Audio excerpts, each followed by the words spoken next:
কোথাও আব্দুল্লাহরে খুঁজে পাওয়া যায় না। মরিয়ম পাগল পাগল হয়ে গেছে, আব্দুল্লাহরে একটা সপ্তাহ ধরে দেখি না। আবার সন্দেহ লাগতেছে, আব্দুল মুত্তালিবকে আবার কুরবানি করে দিল, আব্দুল মুত্তালিবকেও পাওয়া যায় না। অন্যদিকে আব্দুল্লাহরেও পাওয়া যায় না। মরিয়ম পাগল পাগল পাগল পাগল হয়ে গেছে, কোথায় গেলে পাওয়া যাবে। এক সপ্তাহ পরে আব্দুল্লাহ এবং আমেনাকে নিয়ে আব্দুল মুত্তালিব মক্কায় চলে আসছে।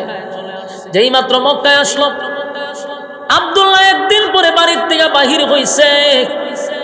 মরিয়ম হঠাৎ করে বাড়ির থেকে তাকায়া দেখে আব্দুল্লাহ রাস্তা দিয়ে আসতেছে। মরিয়ম পাগল পাগল পাগল হইয়া দৌড়াইয়া আব্দুল্লাহর কাছে গেছে। আব্দুল্লাহর কাছে গিয়া বলতে লাগলো, আব্দুল্লাহ তোমারে পাগল পাগল হইয়া তালাশ করি কোথায়। যেই মাত্র মরিয়ম নবীর বাবা আব্দুল্লাহর চেহারার দিকে তাকাইছে, ভালো করে তাকাইছে, মরিয়ম একটা চিৎকার দিয়া বেহুশ হইয়া মাটিতে পড়ে গেছে। কথা কি বুঝতেছেন? মরিয়ম একটা চিৎকার দিয়ে মাটিতে পড়ে গেল। আব্দুল্লাহ চিন্তায় পড়ে গেল, যেই মরিয়ম আসলে পরে আমারে ঘরে নেয়, খাবার দেয়, আমার সঙ্গে কথা বলে, আজকে আমারে দেখে এমন চিৎকার মেরে জাগাতি বেহুশ হয়ে গেল। ঘটনা মরিয়মের হুঁশ ফিরে আসছে। তাকায়া দে আব্দুল্লাহ পাশে বসে। আব্দুল্লাহ বলে, মরিয়ম আমারে দেখা তুমি এমন ভাবে চিৎকার দিয়া বেহুশ হয়ে গেল, ঘটনা। মরিয়ম আবার তাকায় আরেকটা চিৎকার মেরে বলে, আব্দুল্লাহ রে খানায় কাবার কসম করে বল, সত্যি করে বলবে আব্দুল্লাহ তুই কি বিবাহ করছো রে? আব্দুল্লাহ সত্য করে বল। আব্দুল্লাহ কয়, হ আমি তো বিবাহ করছি। বিবাহ করার পরে কি তোমার বিবির সঙ্গে তোমার টাকা হইছে? বলে হ থাকছে। আর সাথে সাথে মরিয়ম চিৎকার দিয়ে বেহুশ হয়, হুশ হয়, বেহুশ হয়, হুশ হয়, পাগল হয়ে গেছে। চিৎকার দিয়ে বলে, আব্দুল্লাহ আয় আব্দুল্লাহ, মক্কার মধ্যে সবচেয়ে সম্ভ্রান্ত পরিবারের ধনী ঘরের মেয়ে হইলাম আমি। আব্দুল্লাহ রে তোমার রূপ দেখে আমি পাগল হই নাই, তোমার রূপ দেখে আমি পাগল হই নাই। আব্দুল্লাহ তোমারে কিছু কথা বলি শোনো। যেদিন তোমার বাবা তোমারে খানায় কাবার সামনে কুরবানি দিতেছিল, তরবারি তোমার গলায় লাগানোর কথা ছিল, তোমারে তোমার বাবা কাবার মালিকের নামে কুরবানি দেওয়ার কথা ছিল। সেদিন 80টা যুবতী কন্যা তরবারি লইয়া তোমার পক্ষে দাঁড়াইছিল। সেই 80টা মেয়ের নেতৃত্ব আমি মরিয়ম দিছি। সেদিন আমার নেতৃত্বে 80টা যুবতী কন্যা তোমার পক্ষে হইয়া দাঁড়াইছিল, এটা আমি করাইছি। আব্দুল্লাহ রে তোমার মেয়েরা বাড়িতে ডিস্টার্ব করতো, এগুলা মেয়েরা ডিস্টার্ব করতো না, আমি করাইতাম। কারণ তোমার বিবাহ করার জন্য আমি কেন এত পাগল পাগল পাগল হয়েছি জানো? এ আব্দুল্লাহ, আমার বাবা হলো তাওরাতের একজন আলেম। আমার বাবা তাওরাত কিতাব রিসার্চ করে, তাই মাঝে মাঝে মাঝে মাঝে মাঝে আমিও একটু তাওরাত পড়ি, তাওরাত রিসার্চ করার চেষ্টা করি। একদিন তাওরাত পড়তে গিয়া দেখি প্রতিটা পৃষ্ঠায় পৃষ্ঠায় একজন নবীর নাম লেখা, উনি হলেন মুহাম্মদ সাল্লাল্লাহু। এই মুহাম্মদ নাম দেখে প্রতি পৃষ্ঠায় পৃষ্ঠায় যখন আমি এই নামটা আমার নজরে পড়ল রে, আমি আমার বাবাকে জিজ্ঞাসা করলাম, বাবা এই নামটা কেন প্রতি পৃষ্ঠায় পৃষ্ঠায় তাওরাতের মধ্যে পাওয়া যায়? আমার বাবা আমারে বলল, মাগো উনি আখিরি জামানার একজন পয়গম্বর, উনি অচিরেই আমাদের মধ্যে আসবে, অচিরেই আমাদের মধ্যে উনি আসবে। উনি আখিরি জামানার পয়গম্বর, সমস্ত নবী কুলের সম্রাট। আল্লাহ যারে বানানোর কারণে পৃথিবীটারে সুন্দর করে সাজাইছে, সেই নবীর আগমন খুব নিকটবর্তী। তারপরে আমি রিসার্চ করতে লাগলাম যে কিভাবে আসবে, আলামতগুলা কি। আমি আলামতগুলা রিসার্চ করতে করতে অ্যানালাইজ করতে করতে আমি এক সময় পেয়ে গেলাম আমার আসল রহস্য। যার মাধ্যমে আসবে, যার মাধ্যমে এটা আসবে, ওই মুহাম্মদী নূর তার চেহারার মধ্যে বাসবে। সুবহানাল্লাহ। আব্দুল্লাহ আমি তোমার যেদিন থেকে দেখেছিলাম তোমার কপালের মধ্যে মুহাম্মদী নূর আমি পাইছিলাম। সুবহানাল্লাহ। এটা পাওয়ার পর থেকেই আমি বুঝতে পারছি তোমার মাধ্যমেই পৃথিবীর শ্রেষ্ঠ মা হবে। যার পেটে মোহাম্মদ আসবে এই মহিলা হবে পৃথিবীর শ্রেষ্ঠ মা। সুবহানাল্লাহ। বাড়ি গিয়া আব্দুল্লাহ রে, তোমার রূপের জন্য পাগল ছিলাম না, আমি মোহাম্মদের মা হইতে চাইছিলাম। পৃথিবীর শ্রেষ্ঠ মাটা পালন করার জন্য আমি তোমার কাছে বিবাহ বসতে চাইছিলাম আব্দুল্লাহ, কিন্তু আমি দেখা বেহুশ হয়ে গেলাম, কারণ তোমার চেহারার মধ্যে সেই নূর আমি আর দেখতে পাই না। কারণ এটা তখনই চলে যাবে যখন তুমি বিবাহ করবা, তোমার স্ত্রীর সঙ্গে তুমি রাত কাটাইবা। তোমরা যখন স্বামী স্ত্রী একত্রিত হবা তখনই নূর চলে যাবে, ওই বিবি যার কাছে তুমি বিবাহ করছো তার গর্বে চলে যাবে। আমি তাকায়া দেখি মুহাম্মদী নূর আমার কাছে আর ভাসে না। আমি কনফার্ম তুমি বিবাহ করছো। আব্দুল্লাহ স্বীকার করলো, মরিয়ম আমি বিবাহ করছি। মরিয়ম চিৎকার দেয় আর তনাদ করতে লাগলো, হায় আফসোস, হায় আফসোস, আমার কেন জন্ম হলো রে, আমি কত ব্যর্থ। এত আশায় এতদিন আমি যার আশায় যার আকাঙ্ক্ষায় স্বপ্ন দেখছিলাম, কত স্বপ্ন দেখছি, কত আশা ছিল পৃথিবীর শ্রেষ্ঠ মা হব, আজকে আমার চোখের সামনে আব্দুল্লাহ বিবাহ করে ফেলল। আর চিৎকার দিয়া বলে, আব্দুল্লাহ আমিও ওয়াদা দিলাম রে, আমিও ওয়াদা দিলাম। এ আব্দুল্লাহ শুন, এই পৃথিবীতে আমি যতদিন বেঁচে থাকব আর কোনোদিন আমি বিবাহ বসবো না, কোন স্বামী আমি গ্রহণ করব না। মুহাম্মদের মা হতে পারলাম না, আমার এই গর্বে আর কোন সন্তান আমি নিব না। সেদিন থেকে প্রতিজ্ঞা করলো। আর মরিয়ম চিৎকার দেয়, কান্দে। অন্যদিকে আব্দুল্লাহ আশ্চর্য হয়ে গেল, যেই মেয়েটা আমার দেখলে পাগল পাগল হয়ে আসতো, খাইতে দিত, কথা বলতো, আজকে আমার দেখে আসে বেহুশ হয়ে গেল।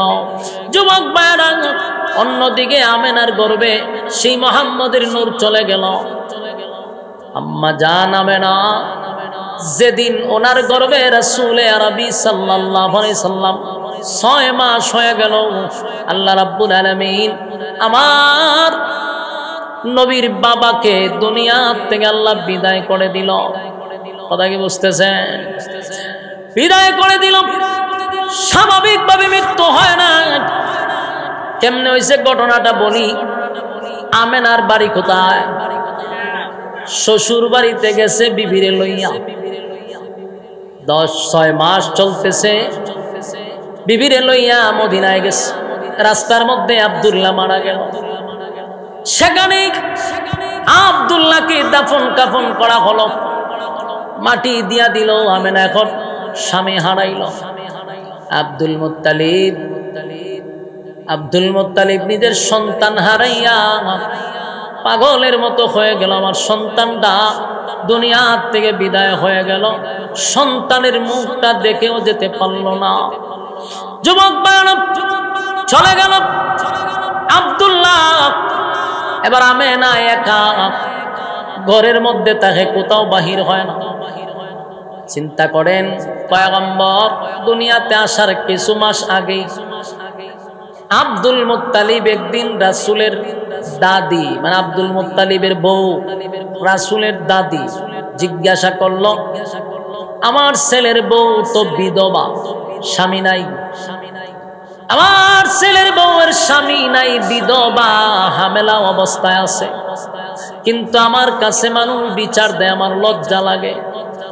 আমার ছেলের বউ যখন পানি আনতে কূপের কাছে যায়, অন্যান্য মানুষরা বলে আমেনা কি এমন সেন্ট, কি এমন পারফিউম ব্যবহার করে, কি এমন আতর ব্যবহার করে, তার গ্রানে এলাকা যেন মোহিত হয়ে যায়। আব্দুল মুত্তালিব একদিন স্বপ্নে দেখে, তুমি যে মান্নত করলা, এখন যে মান্নত পুরা করতেছো না, 10টা ছেলের মধ্যে একটা ছেলে আমি আল্লাহর রাস্তায় কোরবানি দেওয়ার কথা দিলা না, ভয়ঙ্কর হবে, তোমার 10 ছেলেই তাদের উপরে বিপদ আসবে, অচিরেই বিপদ আসবে। আব্দুল মুত্তালিব স্বপ্নে দিকে ভয় পেয়েছে, যারে সর্বনাশ, একটারে বললাম কোরবানি দিব, 10 ছেলে যদি মারা যায় তো সর্বনাশ হইব। সেদিনও মনে মনে খালি চিন্তাতেই আছে কি করা যায়। রাত্রে ঘুমাইছে, আবার স্বপ্নে দেখছে যে মান্নত পুরা না করলে বিপদ আছে। সেদিনও খালি ভাবতেছে। 3 দিনের মাথায় স্বপ্নে দেখে যদি তুমি মান্নত পুরা না করো তাহলে তোমার 10 ছেলের মধ্যে বিপদ আসবে। আব্দুল মুত্তালিব আর দেরি না কইরা তদানীন্তন সময়ে সবচেয়ে বড় তাওরাতের আলেম ওয়ারাকা বিন নাউফেল ওই পণ্ডিতের কাছে গেছে, গিয়া বলল যে আমি এই স্বপ্ন দেখছি, এখন এটার কারণটা কি? আব্দুল মুত্তালিবের কাছে ওই লোক বলল তাওরাতের আলেম যে তুমি মান্নত করছো, মান্নত পুরা করো, কিন্তু বিপদ হইব। হয় মিয়া, এখন আমি 10 ছেলের কথার মধ্যে একজন বলতাম, কোন ছেলে রাজি হইব? একটা তো রাজি হইতো না। আগে বসে দেখো। আব্দুল মুত্তালিব সব ছেলের লিয়া বসছে, পয়সা বললো বাবা রে আমি তো একটা মান্নত করছিলাম যে পানি চালু হইলে তোমরা 10 জনের মধ্যে একজনটা আমি কি করবো, আল্লাহ রাস্তায় জবাই করবো। তোমরা কেডা রাজি আছো? একটু খারো চাই বলছেন, কেউ খারিব? বড় ছেলে ডাক দেখো, বাবা আমার নাম কইছেন নি আপনি? না, কথা আমি একটু আয়, আমার কাজ আছে, আপনারা বইয়া কথা কই। একজন বাকছে, আরেকজন কই বাবা আপনাকে আমার নাম কইছেন? না তোমার নাম কইছি না তো। কথা আমিও যাই, আমারও কাজ আছে। এই আয় আয় কইতে কইতে 9 জন গেছে, কেউ আর বাপের কথায় বসে না। রইছে যে ওনার নাম কি? আব্দুল্লাহ। ছোট মানুষ তো বই রইছে। আব্দুল মুত্তালিব চিন্তা করলো প্রয়োজনে 9টারে যাবো হইলাম, কিন্তু আমি আব্দুল্লাহরে পারতাম না। একদিকে হইলো ছোট, অন্যদিকে হইলো বাপের যদি 5টা ছেলে থাকে দেখবেন এর মধ্যে যে কোনো একটা ছেলের প্রতি বাপের মহব্বত বেশি থাকে। এটা অনেক সময় ছেলেরা মনে করে যে বাপে আমরা অবিচার করে, এটা অবিচার না, এটা আল্লাহ প্রদত্ত। যে কোনো একটা ছেলের প্রতি মা বাপ একটু দুর্বল থাকে। কেন? তার আচার ব্যবহারে, তার চলাফেরায় অন্যদের চেয়ে যদি একটু ভালো হয় মা বাপ এটারই মহব্বত বেশি করে। আব্দুল মুত্তালিবেরই ছেলে আব্দুল্লাহ ছিল নম্র, ভদ্র, দেখতে সুন্দর, লাজুক। এই ছেলের তো বাবা কোরবানি দিতে রাজি না। বিপদ পড়ছিনি, গেছে আবার পণ্ডিতের কাছে, তাওরাতের আলেম কাছে গিয়া হোক হয়েও ছেলে মেলে লইয়া বসলাম, একটাও রাজিও না। 9টা উঠতে গেছে, ওখানে আমার কাছে তারও আয় না। তাওরাতের আলেম বলল যখন কি করবা, যেহেতু রাজি হয় না, শুরুটা যেহেতু এটা কোনো শুরু আছে, প্রতিবাদও করে না, তাহলে তারই জব করে লাভ। আব্দুল মুত্তালিব দেখছে যে বিপদ তো কেন শেষ না, যদি জবাই না করি, কুরবানি না দিতে 9টা তো মরবো, আর বিপদ হয়। তাই সিদ্ধান্ত নিছে কি করব, মহব্বতের ছেলে, মায়ার ছেলে আল্লাহর রাস্তায় কুরবানি দিতে রাজি হয়ে গেছে।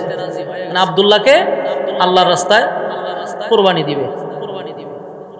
দিন তারিখ ঠিক করছে, আগামী জুমার, মনে করেন জুমার দিন বাইতুল্লাহর সামনে সবাইরে একত্রিত কইরা ঘোষণা দিছে আগামী দিন বাইতুল্লাহর সামনে আব্দুল্লাহকে আল্লাহর রাস্তায় জবাই করা হবে।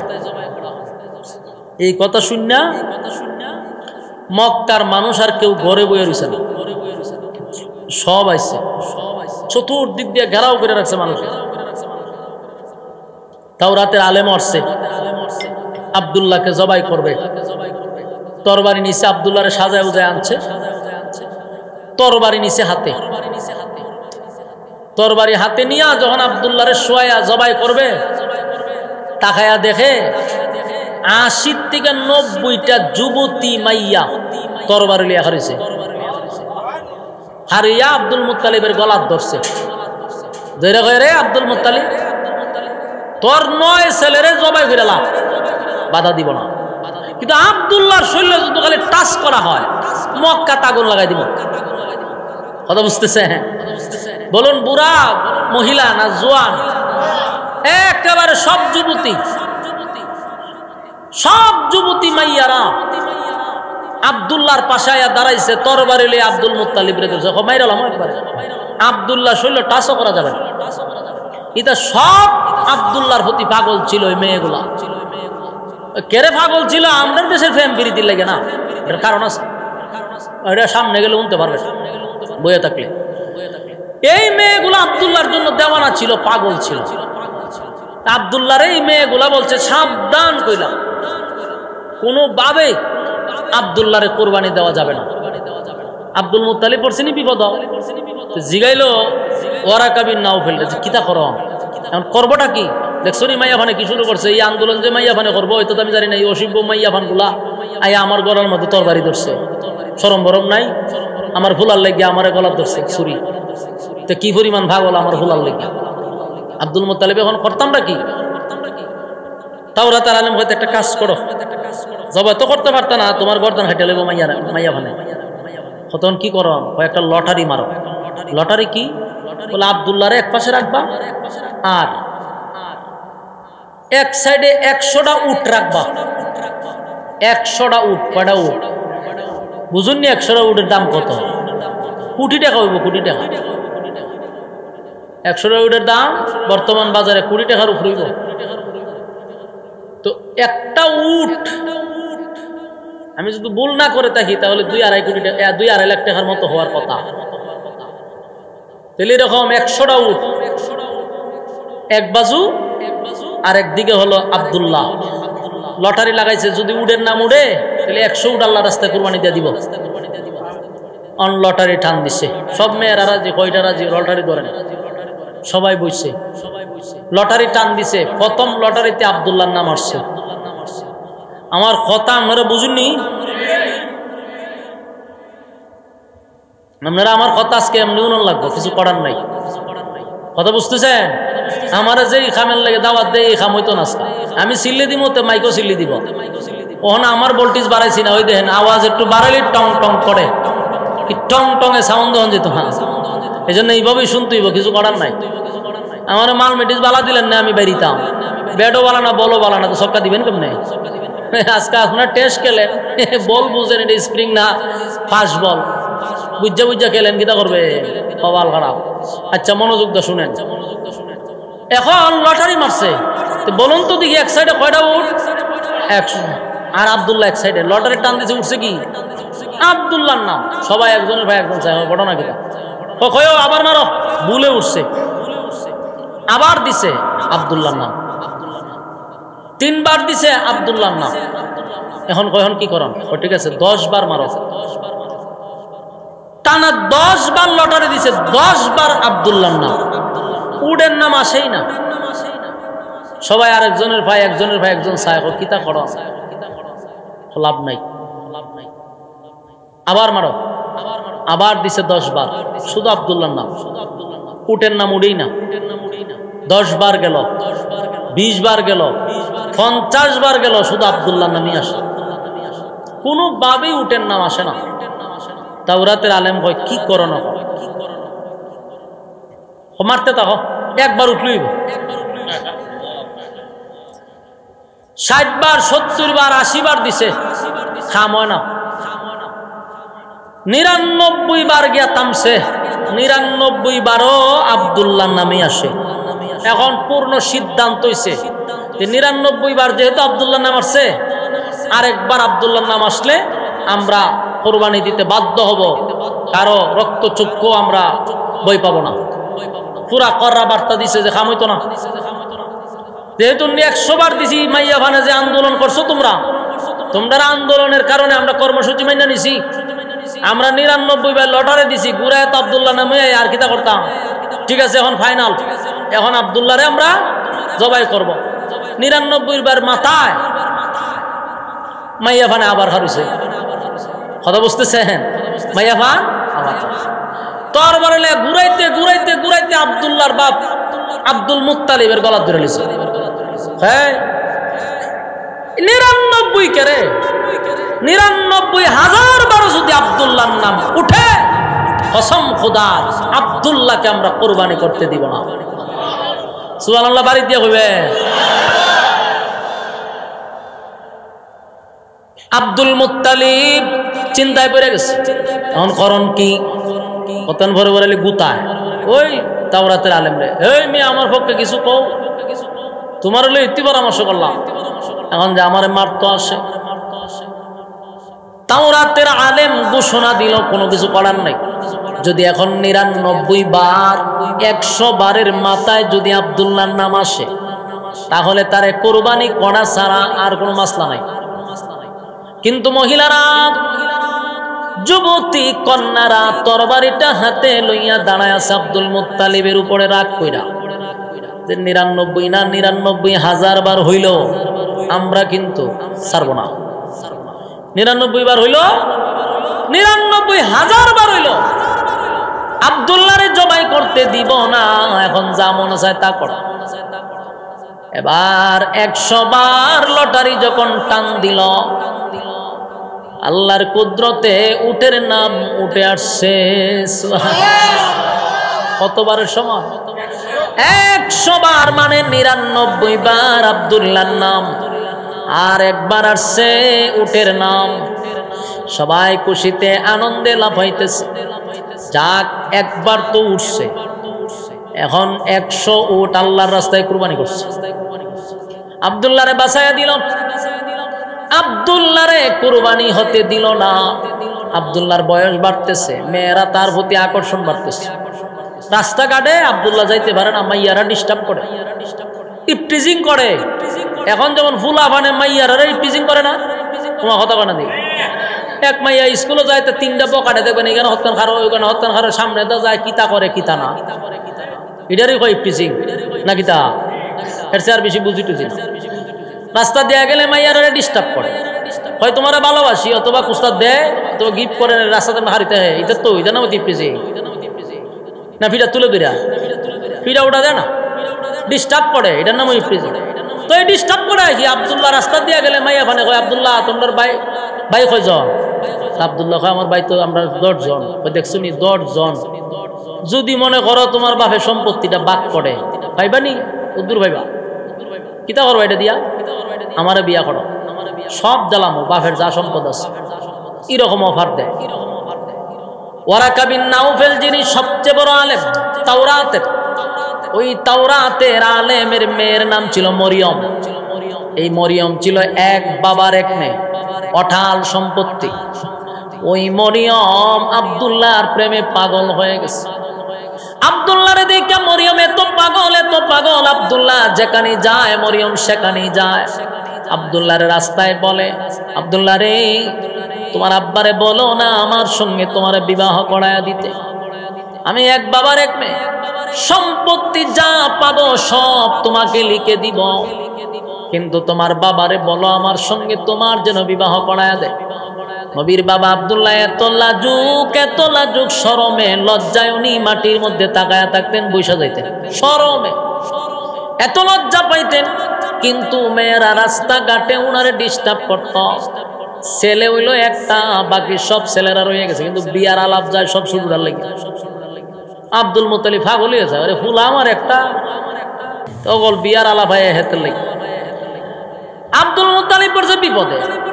মানুষ তো মাইয়া লইয়া বিপদ করে, ঠিক নেই? মাইয়া সুন্দর হইলে ফুলা মানে জ্বালায়, ডিল মারে, তে সালোর মধ্যে ডিল মারে, তে বাড়ির সামনে থেকে গান গায়, তে হে গানও নাই, কতটা করে না, তে মা বাবা বুঝে যে আমার মাইয়ারে ডিস্টার্ব করে, এটা বিয়া জ্বালান লাগবে তাড়াতাড়ি। ওমা উল্টা, মানে আব্দুল্লাহরে লই আব্দুল মুত্তালিব আছে বিপদ। মাইয়া ফানে বাড়ির কাছে দেয় গান টান গায়, ডিল ডুল মারে। আব্দুল মুত্তালিব চিন্তা হলো না, সব বনাশ করে লেছে, সব বনাশ, এরকম ফুলা লই আমি আনতে আমার সম্ভব না। মাইয়া ফান জোর করে যা বিয়া বইতো গা। আব্দুল মুত্তালিব করছে কি, আব্দুল্লাহরে লইয়া মক্কা ছাইরা একদিন রাতের আধারে মদিনা গেছে গা। তখন মদিনার নাম মদিনা ছিল না, ও চলে গেছে। কেন গেছে? আব্দুল মুত্তালিব ব্যবসা করত, ব্যবসার সুবাদে ওখানে যাইতো। আব্দুল মুত্তালিবের একজন বন্ধু ছিল, ঘনিষ্ঠ বন্ধু। এই বন্ধুর একটা মাইয়া আব্দুল মুত্তালিবের দিকে বহু আগেই পছন্দ হয়েছিল। বন্ধুরে কইছিল, দোস্ত মাইয়াটারে বিয়া দিবার আগে আমার সাথে পরামর্শ করিস, তোর মাইয়াটাও বড় সুন্দর, আমার হুলাটাও সুন্দর, তুই বিবাহের আগে আমার জানাইয়া করাইস, নাহলে সাবধানে আমার না জিগায় বিয়া দিস। ওই আব্দুল মুত্তালিবে আব্দুল্লাহরে লইয়া গেছে গা মদিনায়। এখানে যাওয়ার পরে বন্ধুরে ধরছে, বন্ধুরে দোস্ত তুমি এত রাতে আমাদের এখানে আসলা, ঘটনা কি? তুমি তো ব্যবসার কাজ ছাড়া আসো না, পাইছি বিপদ ফিরা, তোর মাইয়া বিয়া দিস না, ওতে বালা কাম হয়েছে। আমিও আইসি অনেক দূর থেকে এই উদ্দেশ্যে। ওখানে আমি আইসি আমার ফুলা লইয়া, তোর বাড়ির বিয়া করাইয়া বউ লইয়াতে আমি মক্কায় যাবো। সুবহান। আব্দুল মুত্তালিবের সঙ্গে আব্দুল্লাহ বন্ধুর বাড়িতে গিয়া যখন বন্ধুর মেয়েরে দেখছে যে আমি আমার ছেলের সঙ্গে মেয়ের বিবাহ করাবো, ওই বন্ধুর মেয়ের নাম ছিল আমেনা। ওই বন্ধুর মেয়ের নামে আমেনা। আমি আমেনার সঙ্গে আমার ছেলের বিবাহ করাবো। আব্দুল্লাহর সঙ্গে আমেনার বিবাহ করায়া দিল। বিবাহ হয়ে গেছে। একটা সপ্তাহ আব্দুল মুত্তালিব ছেলেরে লইয়া ছিল কোথায়? মদিনায়। আর এক সপ্তাহ গোটা মক্কার মাইয়া পাগল পাগল আব্দুল্লাহ বাড়িতে আসে, আব্দুল্লাহ নাই। চতুর্দিকে তালাশ করে, কোথায় রে আব্দুল্লাহ, কোথায় আব্দুল্লাহ, কোথায়? পাগল পাগল হয়ে গেছে, আব্দুল্লাহরে পায় না। অন্যদিকে মরিয়ম তার টিম ছাড়ছে, কোথাও আব্দুল্লাহরে খুঁজে পাওয়া যায় না। মরিয়ম পাগল পাগল হয়ে গেছে, আব্দুল্লাহরে একটা সপ্তাহ ধরে দেখি না। আবার সন্দেহ লাগতেছে, আব্দুল মুত্তালিবকে আবার কুরবানি করে দিল, আব্দুল মুত্তালিবকেও পাওয়া যায় না। অন্যদিকে আব্দুল্লাহরেও পাওয়া যায় না। মরিয়ম পাগল পাগল পাগল পাগল হয়ে গেছে, কোথায় গেলে পাওয়া যাবে? এক সপ্তাহ পরে আব্দুল্লাহ এবং আমেনাকে নিয়ে আব্দুল মুত্তালিব মক্কায় চলে আসছে। যেই মাত্র মক্কায় আসলো, আব্দুল্লাহ একদিন পরে বাড়ির থেকে বাহির হইছে। মরিয়ম হঠাৎ করে বাড়ির থেকে তাকায়া দেখে আব্দুল্লাহ রাস্তা দিয়ে আসতেছে। মরিয়ম পাগল পাগল পাগল হইয়া দৌড়াইয়া আব্দুল্লাহর কাছে গেছে। আব্দুল্লাহর কাছে গিয়া বলতে লাগলো, আব্দুল্লাহ তোমারে পাগল পাগল হইয়া তালাশ করি, কোথায়? যেই মাত্র মরিয়ম নবীর বাবা আব্দুল্লাহর চেহারার দিকে তাকাইছে, ভালো করে তাকাইছে, মরিয়ম একটা চিৎকার দিয়া বেহুশ হইয়া মাটিতে পড়ে গেছে। কথা কি বুঝতেছেন? মরিয়ম একটা চিৎকার দিয়া মাটিতে পড়ে গেল। আব্দুল্লাহ চিন্তায় পড়ে গেল, যেই মরিয়ম আসলে পরে আমারে ঘরে নে খাবার দেয়, আমার সঙ্গে কথা বলে, আজকে আমারে দেখে এমন চিৎকার মেরে জাগাতেই বেহুশ হয়ে গেল। ঘটনা মরিয়মের হুঁশ ফিরে আসছে। তাকায়া দে আব্দুল্লাহ পাশে বসে। আব্দুল্লাহ বলে, মরিয়ম আমারে দেখা তুমি এমন ভাবে চিৎকার দিয়া বেহুশ হয়ে গেল, ঘটনা? মরিয়ম আবার তাকায় আরেকটা চিৎকার মেরে বলে, আব্দুল্লাহ রে, খানায় কাবার কসম করে বল, সত্যি করে বলবে আব্দুল্লাহ, তুই কি বিবাহ করছ রে? আব্দুল্লাহ সত্য করে বল। আব্দুল্লাহ কয়, হ আমি তো বিবাহ করছি। বিবাহ করার পরে কি তোমার বিবির সঙ্গে তোমার টাকা হইছে? বলে, হ থাকছে। আর সাথে সাথে মরিয়ম চিৎকার দিয়ে বেহুশ হয়, হুশ হয়, বেহুশ হয়, হুশ হয়, পাগল হয়ে গেছে। চিৎকার দিয়ে বলে, আব্দুল্লাহ, আয় আব্দুল্লাহ, মক্কার মধ্যে সবচেয়ে সম্ভ্রান্ত পরিবারের ধনী ঘরের মেয়ে হইলাম আমি। আব্দুল্লাহ রে, তোমার রূপ দেখে আমি পাগল হই নাই, তোমার রূপ দেখে আমি পাগল হই নাই। আব্দুল্লাহ তোমারে কিছু কথা বলি, শোনো। যেদিন তোমার বাবা তোমার খানায় কাবার সামনে কুরবানি দিতেছিল, তরবারি তোমার গলায় লাগানোর কথা ছিল, তোমারে তোমার বাবা কাবার মালিকের নামে কুরবানি দেওয়ার কথা ছিল। সেদিন 80টা যুবতী কন্যা তরবারি লইয়া তোমার পক্ষে দাঁড়াইছিল। সেই 80টা মেয়ের নেতৃত্ব আমি মরিয়ম দিছি। সেদিন আমার নেতৃত্বে 80টা যুবতী কন্যা তোমার পক্ষে হইয়া দাঁড়াইছিল, এটা আমি করাইছি। আব্দুল্লাহ রে, তোমারে মেয়েরা বাড়িতে ডিস্টার্ব করতো, এগুলা মেয়েরা ডিস্টার্ব করতো না, আমি করাইতাম। কারণ তোমার বিবাহ করার জন্য আমি কেন এত পাগল পাগল পাগল হয়েছি জানো? এ আব্দুল্লাহ, আমার বাবা হলো তাওরাতের একজন আলেম। আমার বাবা তাওরাত কিতাব রিসার্চ করে, তাই মাঝে মাঝে মাঝে মাঝে মাঝে আমিও একটু তাওরাত পড়ি, তাওরাত রিসার্চ করার চেষ্টা করি। একদিন তাওরাত পড়তে গিয়া দেখি প্রতিটা পৃষ্ঠায় পৃষ্ঠায় একজন নবীর নাম লেখা, উনি হলেন মুহাম্মদ সাল্লাল্লাহু। এই মুহাম্মদ নাম দেখে প্রতি পৃষ্ঠায় পৃষ্ঠায় যখন আমি এই নামটা আমার নজরে পড়ল রে, আমি আমার বাবাকে জিজ্ঞাসা করলাম, বাবা এই নামটা কেন প্রতি পৃষ্ঠায় পৃষ্ঠায় তাওরাতের মধ্যে পাওয়া যায়? আমার বাবা আমারে বলল, মাগো উনি আখিরি জামানার একজন পয়গম্বর, উনি অচিরেই আমাদের মধ্যে আসবে, অচিরেই আমাদের মধ্যে উনি আসবে, উনি আখিরি জামানার পয়গম্বর। সমস্ত নবী কুলের সম্রাট আল্লাহ যারে বানানোর কারণে পৃথিবীটারে সুন্দর করে সাজাইছে, সেই নবীর আগমন খুব নিকটবর্তী। তারপরে আমি রিসার্চ করতে লাগলাম যে কিভাবে আসবে, আলামতগুলা কি। আমি আলামতগুলা রিসার্চ করতে করতে, অ্যানালাইজ করতে করতে আমি এক সময় পেয়ে গেলাম আমার আসল রহস্য। যার মাধ্যমে আসবে, যার মাধ্যমে এটা আসবে, ওই মুহাম্মদী নূর তার চেহারার মধ্যে বাসবে। সুবহানাল্লাহ। আব্দুল্লাহ, আমি তোমার যেদিন থেকে দেখেছিলাম তোমার কপালের মধ্যে মুহাম্মদী নূর আমি পাইছিলাম। সুবহানাল্লাহ।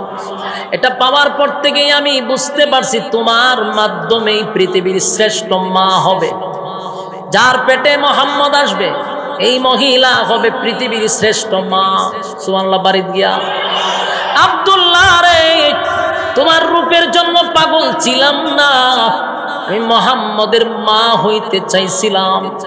পৃথিবীর শ্রেষ্ঠ মাটা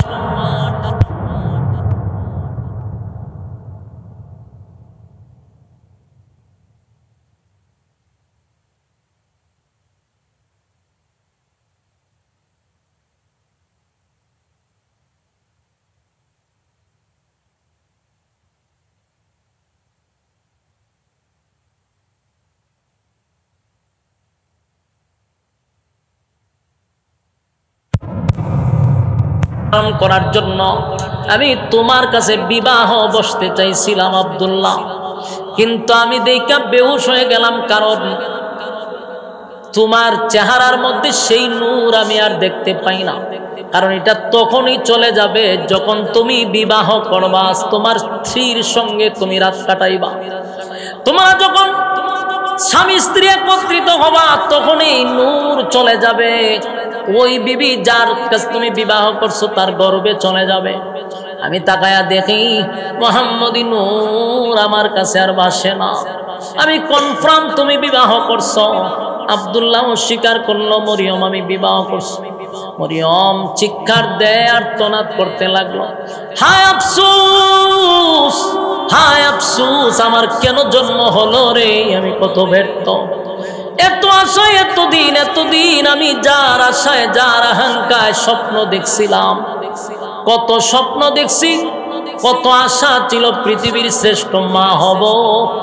আজকে আমার চোখের সামনে আব্দুল্লাহ বিবাহ করে ফেলল। আর চিৎকার দিয়া বলে, আব্দুল্লাহ আমিও ওয়াদা দিলাম রে, আমিও ওয়াদা দিলাম। এ আব্দুল্লাহ শুন, এই পৃথিবীতে আমি যতদিন বেঁচে থাকব আর কোনদিন আমি বিবাহ বসব না, কোন স্বামী আমি গ্রহণ করব না। মুহাম্মদের মা হতে পারলাম না, আমার এই গর্বে আর কোন সন্তান আমি নিব না। সেদিন থেকে প্রতিজ্ঞা করলো। আর মরিয়ম চিৎকার দেয়, কান্দে।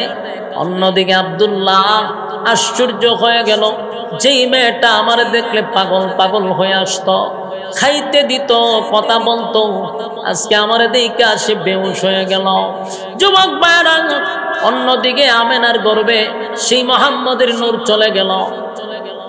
আম্মা জান আমেনা যেদিন ওনার গর্বে রাসূলে আরবি সাল্লাল্লাহু আলাইহি সাল্লাম 6 মাস হয়ে গেল, আল্লাহ রাব্বুল আলামিন আমার নবীর বাবাকে দুনিয়া থেকে আল্লাহ বিদায় করে দিল। কথা কি বুঝতেছেন? বিদায় করে দিল। স্বাভাবিকভাবে মৃত্যু হয় না। কেমনে হয়েছে ঘটনাটা বলি। আমেনার বাড়ি কোথায়? শ্বশুর বাড়িতে গেছে বিবিরে লইয়া। 6 মাস চলতেছে, বিবিরে লইয়া মদিনায় গেছে। রাস্তার মধ্যে আব্দুল্লাহ মারা গেল। সেখানে আব্দুল্লাহকে দাফন কাফন করা হলো, মাটি দিয়া দিল। আমেনা এখন স্বামী হারাইল। আব্দুল মুত্তালিব নিজের সন্তান হারাইয়া পাগলের মতো হয়ে গেল। আমার সন্তানটা দুনিয়া থেকে বিদায় হয়ে গেল, সন্তানের মুখটা দেখেও যেতে পারল না। যুবক চলে গেল আব্দুল্লাহ। এবার আমেনা একা ঘরের মধ্যে, তাকে কোথাও বাহির হয় না। চিন্তা করেন, পয়গম্বর দুনিয়াতে আসার কিছু মাস আগে আব্দুল মুত্তালিব একদিন রাসূলের দাদি, মানে আব্দুল মুত্তালিবের বউ রাসূলের দাদি জিজ্ঞাসা করলো, আমার ছেলের বউ তো বিধবা, স্বামী নাই, আমার ছেলের বউয়ের স্বামী নাই, বিধবা, হামেলা অবস্থায় আছে, কিন্তু আমার কাছে মানুষ বিচার দেয়, আমার লজ্জা লাগে। আমার ছেলের বউ যখন পানি আনতে কূপের কাছে যায়, অন্যান্য মানুষরা বলে আমেনা কি এমন সেন্ট, কি এমন পারফিউম ব্যবহার করে, কি এমন আতর ব্যবহার করে, তার গ্রানে এলাকা যেন মোহিত হয়ে যায়। এত সুগ্রাণ কোথার থেকে আসে? মানুষ বিভিন্ন কথা বলতে লাগলো, উনি তো বিধবা, এত গ্রাণ কোথার থেকে পায়, এত পারফিউম কোথায়? আমেনার শাশুড়ি রাসূলের দাদি বললেন, মাগো তোমার শ্বশুর হইল গিয়া মক্কার একজন সর্দার, তোমার শ্বশুরের কিন্তু মান সম্মান আছে, তোমার শ্বশুরে মানুষ ইজ্জত দেয়, এমন কাজ করো না যেন তোমার শ্বশুরের সম্মান নষ্ট না হয়। আমেনা বলল, মা আমি কি করলাম? বলে, মা তোমার শরীরে এত গ্রাণ, বিধবা নারীর শরীরে এত গ্রাণ দিলে তো মানুষ আকৃষ্ট হয়। আমেনা বুঝতে পারলো, মাগো আমি আপনার কাছে বলার দরকার ছিল, বলি নাই, তাই তো সমস্যা হয়েছে। শাশুড়িকে হাতে ধরে নিয়ে গেল গোসলখানায়, নিয়ে বলল, গোসলখানায় যাচ্ছেন, গ্রান পাননি? বলো, হ, গ্রানে তো মোহিত হয়ে গেছে, সুগ্রানে। মা আপনার দাঁড়ায় থাকেন। আমেনা থুতু ফলাইছে, থুতু থেকে মেশকে আম্বরের গ্রান। ডাক দিয়ে বললাম, মাগো আপনারা যা ভাবতেছেন বিষয়টা এমন না, আমি কোথায় পাবো সুগন্ধি, কোথায় পাবো, কে আমারে এনে দিবে, আমি কোথায় পাবো, আমার স্বামী নাই, কে আমারে এই সুগন্ধি দিবে? আমি দুনিয়ার কোনো সুগন্ধি ব্যবহার করি না, আমার যে সুগন্ধি বাহির হয় মা, এটা আমার পেট থেকে আসতেছে, এটা আমার পেট থেকে সুগন্ধি আসে গো, দুনিয়ার কোনো সুগন্ধি না। আমি তুতু ফালাইলে গ্রান বাহির হয়, রাস্তা দিয়ে হাঁটলে গ্রান বাহির হয়, গোসলখানায় গোসল করলে গ্রান বাহির হয়, মা এটা আমার পেট থেকে আসে, এটা দুনিয়ার কোনো আতর না। আমি না বুঝতে পারলাম, পেটে যে সন্তান আছে সাধারণ নয় রে, দুনিয়ার আসার আগেই ঘ্রাণে মুখরিত হয়ে গেল। আমার যুবক ভাইয়েরা, পয়গম্বর দুনিয়াতে আসার আগেই শুরু হয়ে গেল রহমত। আমেনা বলেন, আমি পানি আনতে গেলে মানুষ বালতির মধ্যে রশি লাগাইয়া কূপ থেকে টাইনা টাইনা পানি তুলতে হয়, কিন্তু আমেনা যখন কূপের কাছে যায়, কূপের পানি উপরের দিকে চলে আসে। রশি দিয়া পানি আনতে হয় না, পানি নিচ থেকে অটোমেটিক উপরে উঠে যায়। এটা আমার নবী আসার আগেই মুজিজা। এবার পয়গম্বর দুনিয়াতে আসলো। যেদিন দুনিয়াতে আসবে, আম্মা জান আমেনা বলেন, পৃথিবীর যত মা আছে রে, কোনো মা বলতে পারবে না বাচ্চা পেটে নেওয়ার পরে তার কষ্ট হয় নাই, পৃথিবীর এমন কোনো মাই কথা বলতে পারবে না। প্রত্যেকটা মার কষ্ট হয়, কিন্তু একমাত্র আমেনা বলেন, আমার ছেলে পেটে আসার পরে আমার কোনো কষ্ট হয় নাই, আমি বুঝিও নাই, তারও ভাই নাই। সুবহানাল্লাহ। যেই মাত্র দুনিয়া আসছে, সুগ্রাণে যেন মুখরিত হয়ে গেছে। যুবক ভাইরা আমার, শুধু তাই নয়, কথা কই না, শুধু তাই না, আমেনা বলেন, আমি তাকায়া দেখি গ্রানে গড়টা যেন একেবারে মোহিত হয়ে গেছে। শুধু এখানেই শেষ না, পৃথিবীতে আসার সময় মানুষ ব্লেড কেছিল বইতে, কেন জানেননি? নার খাটত। আম্মা জানা আমেনা বলেন, আমি দেখি আমার ছেলের নারও খাড়া লাগে নাই, অটোমেটিক আল্লাহ যেন কুদরতি ডাক্তার দিয়া খাইটা দিছে। সুবহানাল্লাহ। মানুষ পয়সা থেকে পানি নিয়ে গোসল করাবে, ময়লা পরিষ্কার করবে, রক্ত পরিষ্কার করবে, কিন্তু আমেনা বলেন, আমি দেখি আমার ছেলেরে যেন কে গোসল করাইয়া পাঠাইছে। পয়গম্বর ছিল রহমত। দুনিয়াতে আসার পরে গোটা পৃথিবীটা যেন আনন্দে লাফাইতেছিল।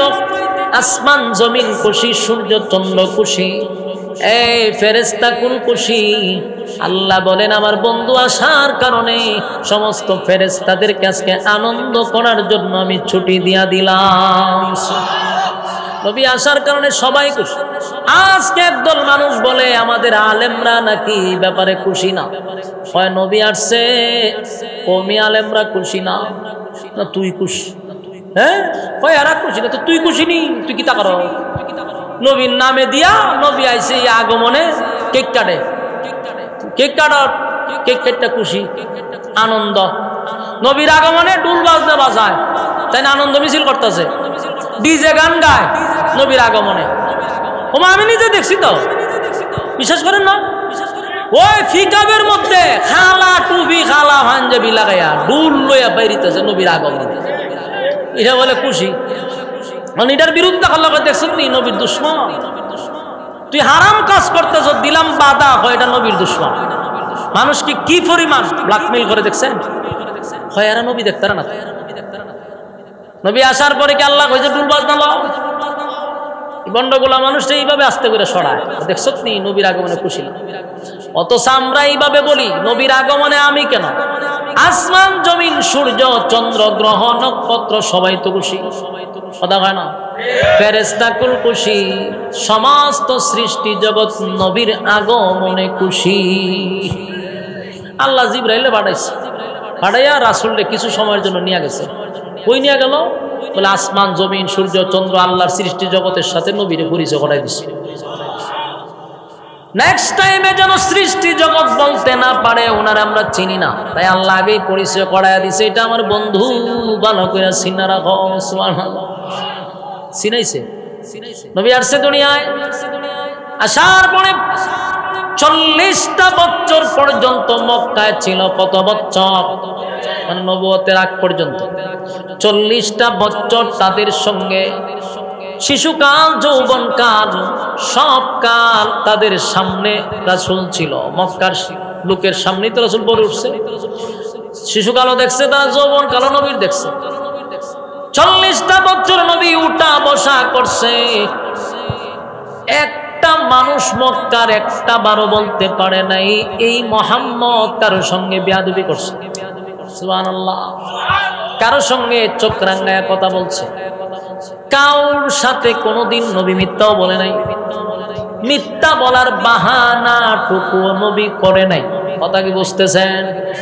আল্লাহ মানে 40 বছর নবীকে আমি চুপ রাখলাম, আদেশ করে নাই, নবী নিষেধ করে নাই। সবার কাছে নবীর জনপ্রিয়তা, সবাই নবীরে ভালোবাসে। আবু লাহাব বা নবীর এত বিরোধিতা করছে, কিন্তু সেই আবু লাহাব নবীর আগমনে তার আঙ্গুলের ইশারায় বান্দি আজাদ করে দিছে।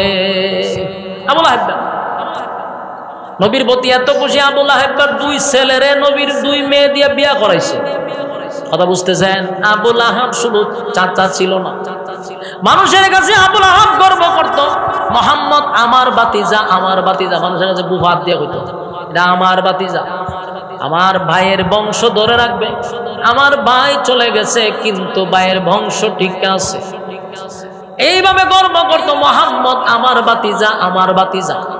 কিন্তু যেদিন আল্লাহর পয়গম্বর বলল লা ইলাহা ইল্লাল্লাহু মুহাম্মাদুর রাসূলুল্লাহ সাল্লাল্লাহু আলাইহি, এই কথা বলার সাথে সাথে যে আবু লাহাব মুখে তাপা দিয়ে কইতো আমার বাতিজা, আমার অহংকার, আমার গর্ব, আমার ভাইয়ের সন্তান, এইভাবে গর্ব করত সেই আবু লাহাব নবীরে বলে মুহাম্মদ তুমি ধ্বংস হও। এই জন্য বুঝে আমরা রাঞ্চ সারাটা দিন মার গেল আমরা, এই জন্য বুঝে আমরা একত্রিত করছি। অথচ এর আগে 2 মাইয়ারে বিয়া করেছে রাসূলের, 2 মেয়েরে 2 ছেলের সাথে বিয়াও করে নিছে, এত সম্পর্ক। কিন্তু এখন বিরুদ্ধে গেছে, এমন বিরুদ্ধে গেছে নবীর বিরোধিতা ছাড়া তার ফেডের বাতাস হবে না। চিন্তা করছে? আবু লাহাব কয় আমার 2 ছেলেরে বিয়া করে, 2 রাসূলের 2 মেয়েরে তালাকও দিয়ে দিছে। নাউজুবিল্লাহ, বাড়ি দিয়ে হবে আমার শত্রুর সাথে শত্রুর মেয়ে দিয়া সংসার করাইতাম না, তালাক দিলাইছে। এমন বিরোধিতা শুরু করলো, 40 বছর পরে কালেমার দাওয়াত দিল, বিরোধিতা শুরু করলো। আমার নবী কালেমার দাওয়াত দিল 3 বছর লুকাইয়া, 3 বছর কালেমার দাওয়াত দিল লুকিয়ে লুকিয়ে দাওয়াত দিস। বাকি 40 বছর নবী সুন্দর আচরণ দেখে মানুষ ওনার ভক্ত। কিন্তু কালেমার দাওয়াত দেওয়ার পরে কিছু মানুষ নবীর বিরোধিতা, লুকিয়ে দাওয়াত দিল বিরোধিতা, প্রকাশ্যে দাওয়াত শুরু করলো, নির্যাতন নিপীড়ন শুরু হইল, সর্বদিক দিয়া নিপীড়ন নির্যাতন। আবার 13 বছর নবুয়তের পরে মক্কায় থাকলো, শুধু নির্যাতন সহ্য করছে, শুধু নির্যাতন। কোনদিন নবী প্রতিবাদ করে নাই। আল্লাহ অর্ডার দিল, বন্ধু চলে যা। কোথায়? বলে মদিনায় যাবো। মদিনায় চলে গেল, সেখানে গিয়েও তারা যুদ্ধ করতে চায়। কিন্তু আমার নবী চরিত্র আর আখলাক দিয়া গোটা পৃথিবী জয় করছে। বেঈমানরা কালেমা পড়তে বাধ্য হয়েছে আমার নবীর চরিত্র আর আখলাক দেখা। নবীর চরিত্র আখলাক দেখা বেঈমানরা কালেমা পড়ছে। আমার যুবক ভাইরা, আল্লাহ নিজেই বলছে, ওমা আরসালনাকা ইল্লা রাহমাতাল লিল আলামিন। আমার বন্ধুরে, পৃথিবীর জমিনে পাঠাইছি শুধুমাত্র কেবলমাত্র তোমাদের জন্য রহমত স্বরূপ। নবী তোমাদের জন্য আদর্শ। নবীর অনুসরণ অনুকরণ, নবীর এতাআত করো। নবীকে তোমরা আইডল মানো, নবীরে তোমরা আইকন মানো। এই বিজাতিদের আইডল মানার দরকার নাই। ইহুদি খ্রিস্টানদের আইডল আমাদের যুবকরা মানে। কিন্তু আমার নবীর রঙে যদি তোমরা রঙিন হও, দুনিয়াও সুন্দর, পরকালটাও তোমার সুন্দর হবে। ঠিক নেই? আমার যুবক ভাইরা, এখন আসুন, বেঈমানের জন্য নবী রহমত কেমনে? বেঈমানের জন্য নবী রহমত, এটা বিশ্বাস হয়? বেঈমানের জন্য নবী রহমত কিভাবে হলো? কারণ দুনিয়াতে যেই পরিমাণ আকাম কোকাম হয়, দুনিয়াতে যেই পরিমাণ গুনাহের প্রতিযোগিতা হয়, এ যুবক ভাইরা, অন্যান্য নবীদের যুগে, অন্যান্য নবীদের যুগে গুনাহ করলে আল্লাহ জাগাত গজব দিয়ে মেরে নিত। কথা বুঝতেছেন? গুনাহ হইছে, আল্লাহ গজব দিয়া সব ধ্বংস করে দিত। কিন্তু আমাদের নবীর উম্মতরা এত গুনাহ করে রে, গজব দিয়া মারে না। কেন জানেননি? আমার নবীর দুয়ার বরকতে। আল্লাহর নবী একদিন দোয়া করছে, মালিক, দুনিয়া থেকে যখন আমি বিদায় হয়ে যাব, আমার পরে আর কোন নবী রাসূল আসবে না। আল্লাহ নবুয়তের দরজায় আপনি তালা মারে দিছেন। আমার এই এতিম উম্মতরা শয়তানের ওয়াসওয়াসায় পড়ে, শয়তানের ধোঁকায় পড়ে। আমার এই গুনাহগার উম্মতরা গুনাহ করবে, আল্লাহ আপনার নাফরমানি করবে। আল্লাহ আপনি রাগ কইরা, আল্লাহ আপনি গুসা কইরা আমার এতিম উম্মতকে গজব দিয়া ধ্বংস কইরেন না। আল্লাহ ধ্বংস কইরেন না, আল্লাহ গজব দিয়া ধ্বংস কইরেন না। এই যুবক ভাইরা, নবী আমাদের জন্য রহমত, নবী আমাদের জন্য রহমত। কত চিন্তা উম্মতের জন্য। মাঝে মধ্যে নবী হারায়া যাইতেন, সাহাবীরা নবীরে তালাশ কইরা পাইতো না। কথা বুঝতেছেন? মাঝে মধ্যে নবীরে পাইতো না, নবী হারিয়ে যেতেন। সাহাবায়ে কেরাম একবার নবীরে পায় না, কান্নার রোল পড়ে গেছে। গোটা মদিনায় কান্নার রোল পড়ে গেছে, নবী নাই, নবী নাই, নবী নাই। কান্না শুরু হয়ে গেল। কেউ মনে মনে ভাবতেছে, কোন বেঈমান মনে হয় রে আমার নবীরে হত্যা করছে, নাউজুবিল্লাহ। কান্নার রোল পড়ে গেল, কোথাও নবীরে পাওয়া যায় না। নবীরে মাঝে মধ্যে না পাইলে ফাতেমার ঘরে নবীরে পাওয়া যাইত। সেদিন ফাতেমার ঘরে গেল, কোথাও মদিনায় পাওয়া যায় না।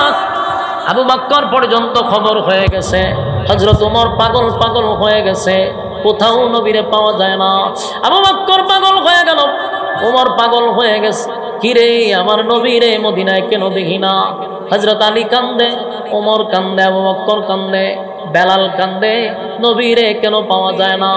আম্মা জান।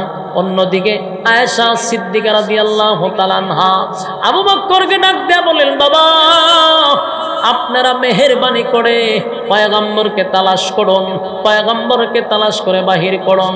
অন্যদিকে ফাতেমা আলীকে বলল, আলী যাও আমার বাবাকে তালাশ করে নিয়ে আসো। এবার হযরত ওমর, হযরত আবু বকর, হযরত আলী তিনজন বাহির হইছে। তিনজন একত্রিত হইয়া মদিনার অলিতে গলিতে নবীরে তালাশ করতেছিল, কোথাও নবীরে পাওয়া যায় না। 3 দিন হয়ে গেল রে, আমার নবীরে পাওয়া যায় না। এবার তালাশ করতে করতে করতে কোথাও যখন পায় না, তারা আশ্চর্য হইয়া চতুর্দিকে যারে পায় তারা জিজ্ঞাসা করে। একটা সময় পাহাড়ের এক জায়গায় গিয়া দেখে একটা রাখাল কতগুলা উট বেড়া বকরি নিয়ে বসে আছে, কিন্তু সাহাবায়ে কেরাম রাখালের দিকে তাকাইয়া আছে, আর রাখাল তার উট বেড়া বকরির দিকে তাকায় আছে। তার আশ্চর্য হইয়া দেখে যেই মাঠে রাখাল উট বেড়া বকরি দিছে খাওয়ার জন্য, একটা বেড়া বকরিও গাছে মুখ লাগাইল না। সবগুলা রাখাল আর বকরির চোখ দিয়া পানি ঝরতেছে। যুবক ভাইরা দৌড়াইয়া হযরত ওমর গিয়া বলে, রাখাল রে, আমার নবী মুহাম্মদ রে দেখছ? রাখাল কয়, মুহাম্মদকে আমি চিনি না। তোমার এখানে কতক্ষণ ধরে এখানে আসো? রাখাল বলে, আপনারা আপনাদের মুহাম্মদকে তালাশ করতেছেন, আর আমি আশ্চর্য হয়ে গেছি। আজকে 3টা দিন ধরে এই আমার বেড়া বকরি গাছে মুহুই লাগায় না, শুধু ওই একটা কূপের ভিতরে তাকাইয়া, একটা কুহার ভিতরে তাকাইয়া, গর্তের ভিতরে তাকাইয়া আমার বেড়া বকরিটা অজরে কাঁদতেছে। আমি চিন্তিত আছি, আমার মালিক রে আমি গিয়া কে বুঝ দিব? যদি বেড়া বকরি মারা যায় আমার চাকরিও যাইব, আমারে মারে লেগে। তাই আমি বেটায় ব্যতীত হইয়া কান্দি। হযরত ওমর জিজ্ঞাসা করে, তোমার বেড়া বকরি কেন খাবার খায় না, কেন কান্দে? বলে, আজকে 3টা দিন ধরে এই গর্তের ভিতরে একটা লোক টানা 3 দিন ধরে কান্না শুরু করছে। তার বেতায় ব্যতীত হইয়া এই আমার বেড়া বকরি পর্যন্ত কান্দে, গাছে মুখ লাগায় না। আমার যুবক ভাইয়েরা, বনের পশুরা পর্যন্ত নবীরে চিনল গো। আমার নবীরে বেড়া বকরি পর্যন্ত চিনল। মানুষ হইয়া আমরা নবীরে চিনতে পারলাম না। আবু জাহেল মানুষ ছিল, নবীরে চিনে নাই। আবু লাহাব মানুষ ছিল, নবীরে চিনতে পারল না। কথা কোন ঠিক নেই। বনের পশু চিনল যারে, চিনল না হায় মানুষ তারে। বনের পশু যারে, চিনল না হায় মানুষ তারে। আল আহাদে ডাকে দিলে তাই, আল আহাদে ডাকে দিলে তাই, কাপের বেদিন পাথর মারে। চিনল না হায় মানুষ তারে, চিনল না হায় মানুষ তারে। বনের পশু চিনল যারে, চিনল না হায় মানুষ তারে। আবু জাহেল বেরা মন্দ কাজে ছিল সেরা। আবু জাহেল বেরা মন্দ কাজে ছিল সেরা। আকাশ বাতাস কাঁদে যেন, আকাশ বাতাস কাঁদে যেন, তাদের হাজার অনাচারে। চিনল না হায় মানুষ তারে, চিনল না হায় মানুষ তারে। ঠিক নেই? হ্যাঁ, আওয়াজটা ঠিক নেই? পাগলে বলে দেই যে তারা, বিটে মাটি করে চারা। পাগলে বলে দেই যে তারা, বিটে মাটি করে চারা। নানা রকম দেয় অপবাদ, নানা রকম দেয় অপবাদ, লাঞ্ছনা দেয় বারে বারে। চিনল না হায় মানুষ তারে, চিনল না হায় মানুষ তারে। বনের পশু চিনল যারে, চিনল নাই মানুষ তারে ঠিক নেই। এবার বকরি গোলাম নবীর বেতায় ব্যতীত হইয়া কান্না শুরু করে দিল। হযরত ওমর বলে, আবু বকর আলী রে, আমি 100% কনফার্ম যেই বেড়া বকরি যার কান্না যার বেতায় ব্যতীত হইয়া গাছে মুখ লাগায় না, চোখ দিয়া পানি আনছে, সেটা আমার নবী ছাড়া আর কেউ হবে না, কেউ হবে না। আয় আমরা নবীর সন্ধান পাইছি, এতে কোনো সন্দেহ নাই।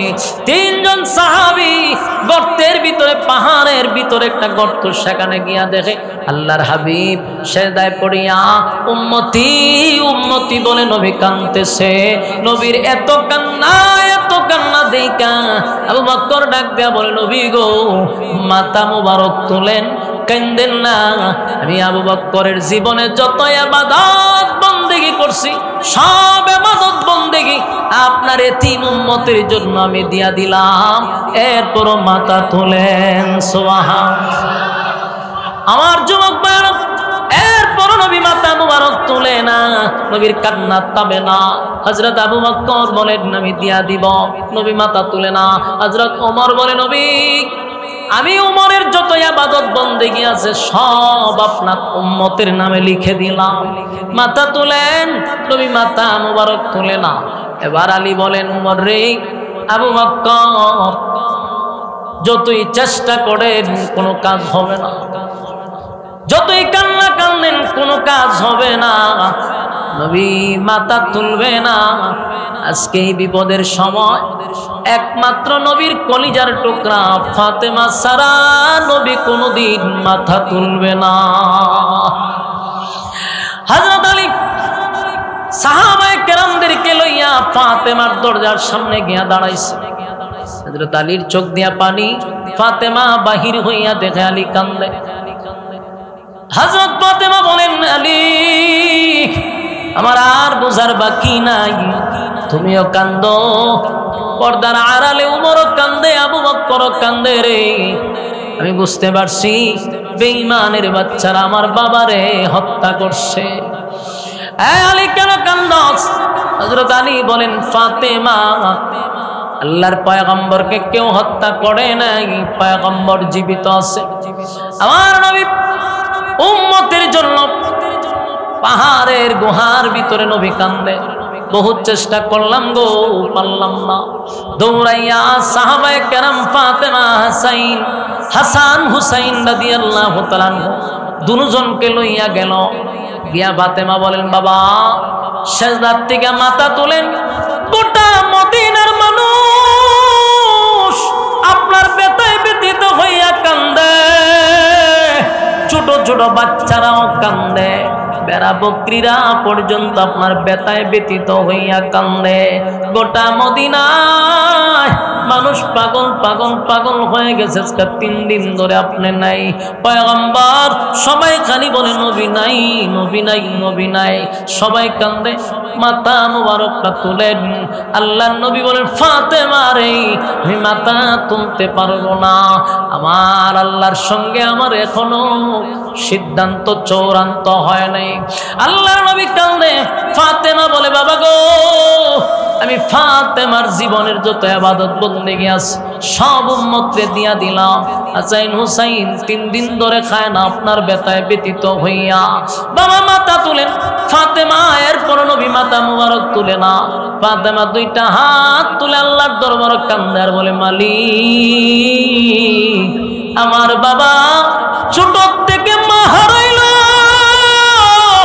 আমার বাবা বাবা হারাইল, আমার বাবা নির্যাতনের শিকার হইল, 13টা বছর এক চাটি আমার বাবা মার খাইল, কত রক্ত ঝরাইল।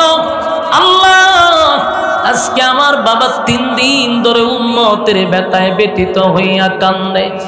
আর কত কান্দাইলে মালিক তুমি খুশি হইবা?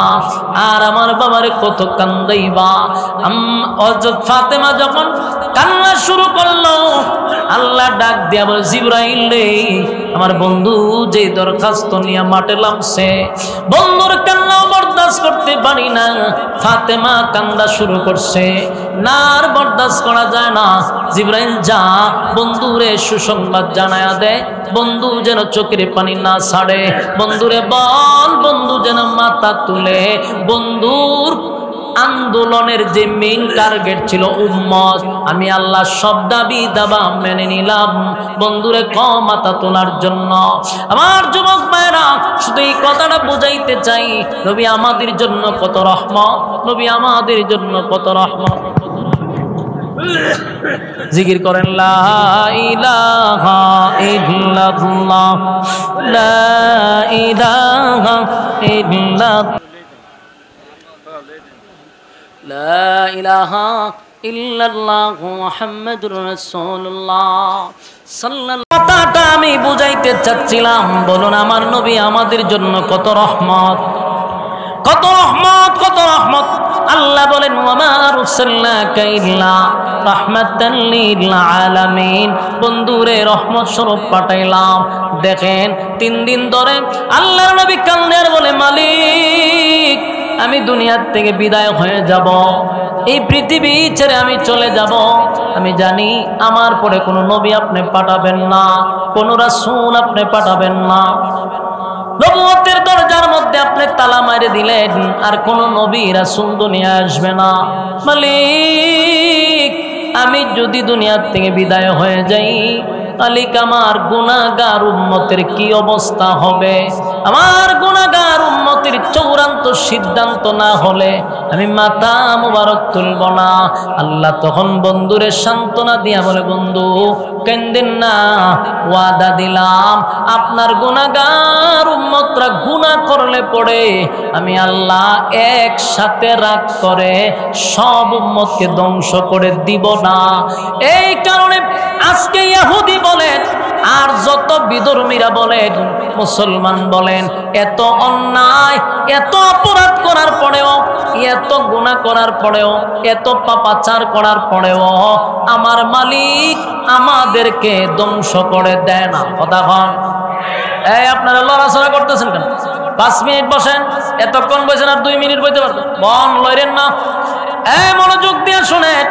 তাহলে বলুন, এই যে নবী রহমত হওয়ার কারণে বেঈমানরা গুনাহ করে, বেঈমানরা গুনাহ করে, বেঈমানরা নাফরমানি করে, এমনকি আল্লাহর কোরআন পর্যন্ত পায়ের নিচে রাইখা বেডাগিরির সাথে বলে আমার টাকার কিনা কোরআন আমি পায়ের নিচে রাখব। এটা কি আমেরিকায় ঘটনা করছে? কথা হয় না। বাংলাদেশে 96% মুসলমানের দেশে নর্থ সাউথ ইউনিভার্সিটির একটা ছেলে নিজের টাকা দিয়ে কোরআন কিনিয়া পায়ের নিচে রাখা বেডাগিরি করে আর কয় আমার টাকা দিয়ে কিনছি, আমার পায়ের নিচে রাখবো, কে বাধা দিবে? বলুন, আল্লাহ যদি নবীর সঙ্গে চুক্তি না হইতো গো, নবী আল্লাহর সঙ্গে চুক্তি করছে, মালিক আমার উম্মতরে আপনি গজব দিয়া মাইরেন না। যদি চুক্তি না করত তাহলে সাথে সাথে ভূমিকম্প দিয়া সব ধ্বংস করে দিত। আল্লাহ ধ্বংস করে না নবীর খাতিরে। আর এরা মনে করে কোরআন পড়ছি তো কি হইছে, কিছু হয় না। তো এই বেডাগিরিটা কেন দেখাইতে পারে? আমার নবীর কারণে, নবীর মায়া দয়ার কারণে, নবী উম্মতের জন্য মায়া ছিল। আল্লাহর সঙ্গে নবীর কথা ছিল, মালিক আমার উম্মতে গুনাহ করলেই আপনি তারে ধ্বংস কইরা দিয়েন না, উম্মতরে সুযোগ দেন, উম্মতরে শুধরানোর সুযোগ দেন। আমার 96% মুসলমানের দেশে তাইকা আমার নবীরে গালি দেয়, ব্যঙ্গ করে, আমার কোরআনের উপরে আঘাত করে। কিন্তু সবচেয়ে বড় আশ্চর্য হলো 96% মুসলমানের দেশের নেতারা পর্যন্ত একটা জোরালো প্রতিবাদ করেন। প্রতিবাদ করে না, এরা ভারতরে খুশি করে, আমেরিকাকে খুশি করে। নেতাগিরি করবি 96% মানুষের ভোট নিয়া, আর 5% মানুষকে খুশি করতে চাস। এই বাংলাদেশে এমন দালালি করে দ্বিতীয়বার কেউ চেয়ারে বসতে পারবে না। ঠিক কি না বলেন? কোরআনের উপরে আঘাত হইলে প্রতিবাদ নাই। এই মানুষ ধর্মকে বিক্রি করে দিচ্ছে, এরপরে কোনো প্রতিবাদ নাই। কেউ বাবার মন্দিরে গিয়া হয় রোজার ভোজা সমান, আছে না নাই? এই যে এদের কারারে খুশি করলো 5% লোকরে খুশি করছে কয় পার্সেন্ট 5% লোকরে খুশি করতে গিয়া 96% মানুষের কলিজায় আঘাত দিছে এরা আবার স্বপ্ন দেখে কেউ আবার কোরআনের আইন মানতে রাজি না কোরআনের শাসন ব্যবস্থা মানতে রাজি না এটা ডাইরেক্ট আয়াত ও শিকা এরকম যদি আপনারা আঘাত দিয়া দিয়া চেয়ারে বসতে চান এটা আমার দল হোক আপনার দল হোক আল্লাহর কসম সেই দলের উপর গজব আসবে সন্দেহ না ঠিক কিনা বলেন আমরা কোরআনের উপর আঘাত আসবে প্রতিবাদ না করার মানেটাই হলো সমর্থন করা হয় আমরা গিয়া লই এরপরে প্রতিবাদ করব